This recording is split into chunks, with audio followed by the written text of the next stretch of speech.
there is one particular faith of people that I've discovered who constantly struggle the most to get out of abusive relationships. Does anybody know what this group of people is? It happens to be Christians. Christians have the worst struggle, it seems, to break free of toxic relationships with narcissistically abusive people. It's almost as if Christians have been groomed all their lives to be abused. And anytime I am coaching a person who is of the Christian faith, who's struggling to get out of an abusive relationship, I get to this point where I'm challenging them, saying, why? Why are you struggling to get out of this relationship?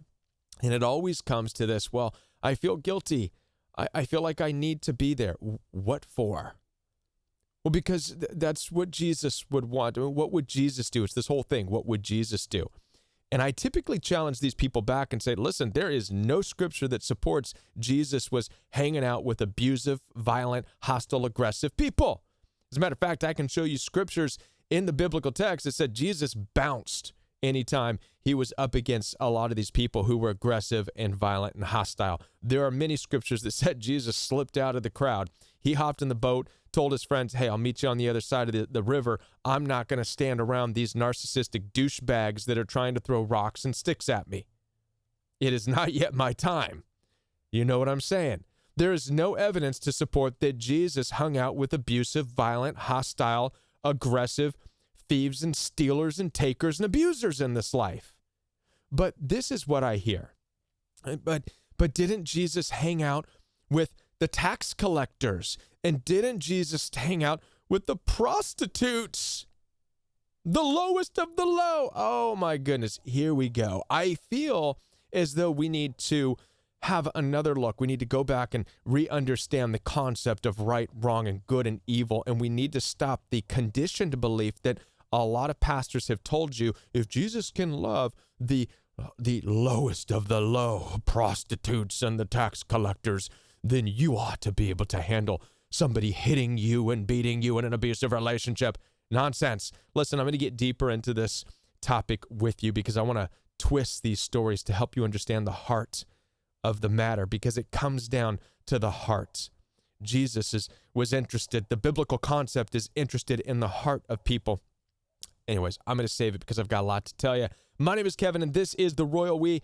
Now, before I get into this very important message about some dicey material, some of you might be getting a little bit uncomfortable right now as we speak, but stay with me because this is going to be super important for you.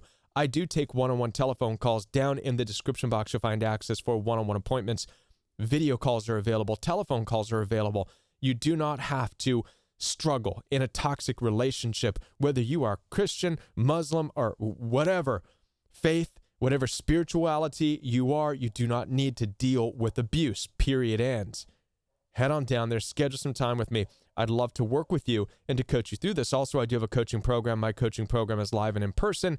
Now, the Royal We coaching program is live. It's not pre-recorded videos. It's not reading material for you to read on your own. I'm taking my time to spend it with you each and every day in a group setting where you can ask questions. So head on down there and get started in the class. I would love to see you in class.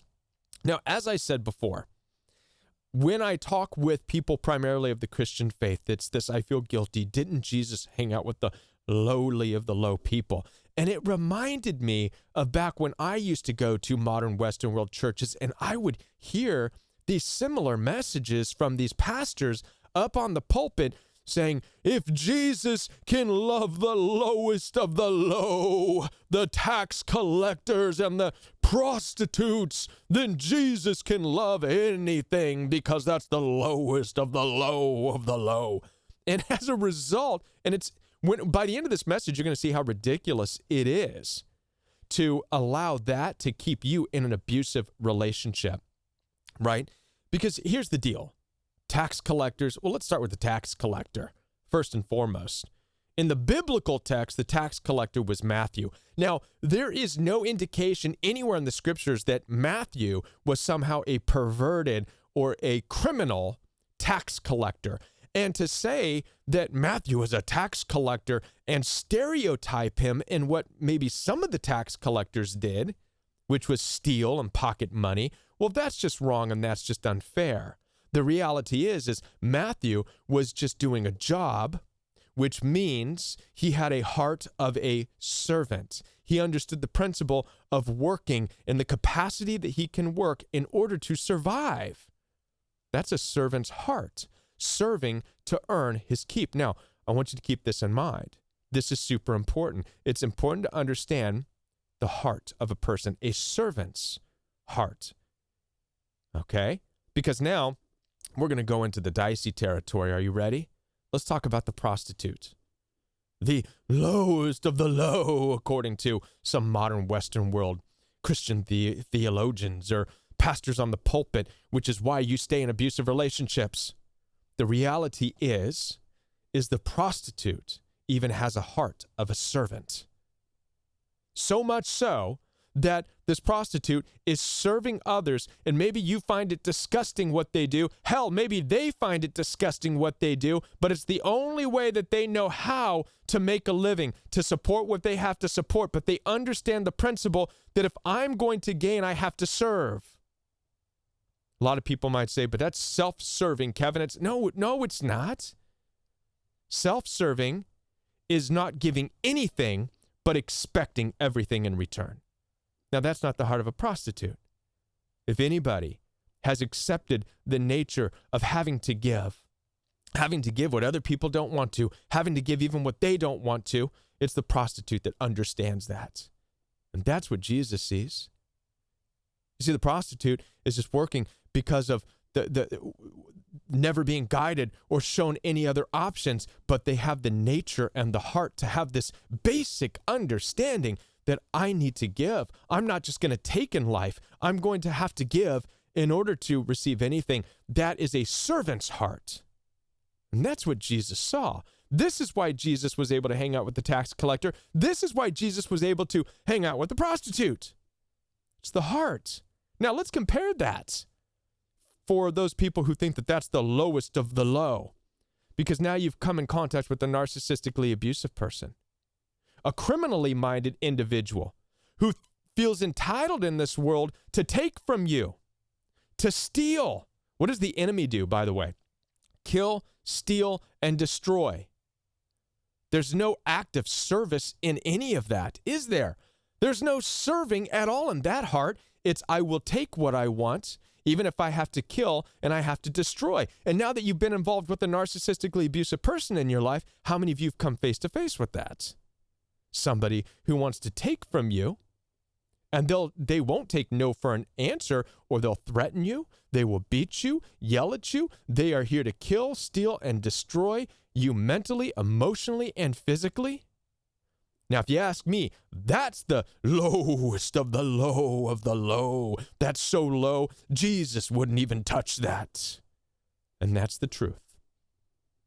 You see, my hope right now, I'm not condoning prostitution. That's not what this is about. I'm not saying go prostitution. No. What I am saying is that if you're dealing with somebody who at the very least does not display the heart of a prostitute, which is at least acts of service in order to receive anything in life, then you are way below anything. You're dealing with something far below anything Jesus would touch. Even Jesus had his boundaries, and he dipped out of the crowds of those who just wanted to take and wanted to throw rocks and sticks at him. Until, by the way, the appropriate time, where Jesus went to the cross, where Jesus submitted to the narcissistic personalities out there that want to shackle and control and just take and destroy in this world. Jesus submitted to that to display for us that these people exist in the world. That's the other side, by the way. That's the other side of the story of the message of the cross. A lot of people think the message of the cross is Jesus and God showing how much he loved the world. Yeah, that's only one part of the message. The other part of the message is to display to us what's in the world. That no matter how good you are, how loving, how kind, there will always be people who will want to take, steal, and destroy, and put you on a cross and crucify you and kill you regardless. Now, it's your responsibility and my responsibility as Jesus displayed earlier in the context of the Bible, to navigate this world, avoiding these people and avoiding enmeshing our lives intimate with them. So again, I challenge you, if you're in a relationship and the heart of the person you're dealing with is not at least that of a prostitute, having a heart, a servant's heart, then you're way in over your head. You're neck deep in some narcissistic, abusive caca. And it's time for you to accept that. Do not let the twisting and the grooming of modern Western world Christianity cause you to believe that since Jesus hung out with the tax collector and the prostitute, that you have to endure the physical, mental, and emotional attacks of somebody taking from you and giving you nothing in return. I hope that this message has come across loud and clear and concise. And I hope that it resonates with you. And I know you have a lot of questions about this. And so I challenge you, for those of you who have questions, put them in the comment section down below. If you would like further, more intimate discussion about this, you can reach out to me. I do take telephone calls and video calls through Zoom, FaceTime, and WhatsApp. Head on down there. Schedule some time with me. I'd love the opportunity to speak with you. If you're new to the channel, welcome. Hit that subscribe button, hit the like button, and the bell notification. Show me that you support the Royal We and this message going forward. Until I'm back, watch one of these videos right here. YouTube has selected them for you because it knows what you've been watching, and it thinks that these are going to help you out. I think they're going to help you out too. Watch these videos. I'll be back right here on the Royal We.